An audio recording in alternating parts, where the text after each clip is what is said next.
Hi there, Sanbonani Molweni. Welcome to Vic's channel. If you're here, please subscribe before the end of the video.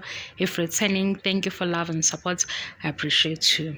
Khona malume noma ngithi ubhuti otrendayo kuthiwa iblesser la eSouth Africa indisike sabona ke ilist.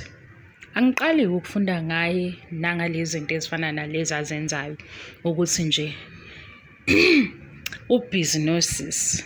Ngiyakubona ke okwalaba osisi abanye abangakagqoki i-ring abangaze beyifake i-ring abangashadile.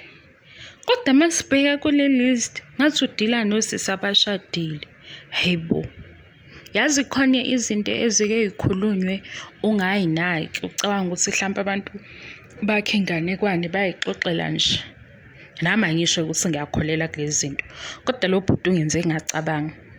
Niyinizwe ngalento bethi ubhululu. Noma kuthiwa abantu bayahamba bayofuna into ethile ukuze bebe nemali. Yini engathi yakhe ifuna osisi abashadile? Hayi lo bhuti lo yazi uyangisolisa ngoba phela uthanda laba abashadile. Ngasi nje yena uvele ethi ya shadani yes.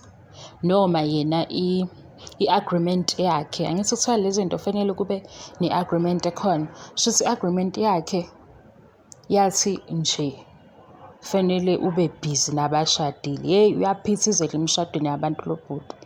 Hayibo. Yabo le culo le la Casper no Questa le phathi ka Questa ethi uyabona ngizomosha kakhulu. Babesho lo uyamosha. Hayibo. Khona intwana ethini le anayo umoya omubi. Hayi. Mina ngibuye ngiyibone ezinye izinto ngithi hayi lezi izinto ezihambisana nomoya omubi lezi. Lo unobhululu futhi lo bhululu uzwa abantu abashadile. Unomoya omubi. Hayi. Ngoba ngiyayiqala mina inhlobo enje. Hayi siyahleka phela ngoba social media sihleka nezinto esingasazi ukuthi sihlekani. Lo khona ukushaya amanzi. Kunento ethile nje elobethi landela abashadile.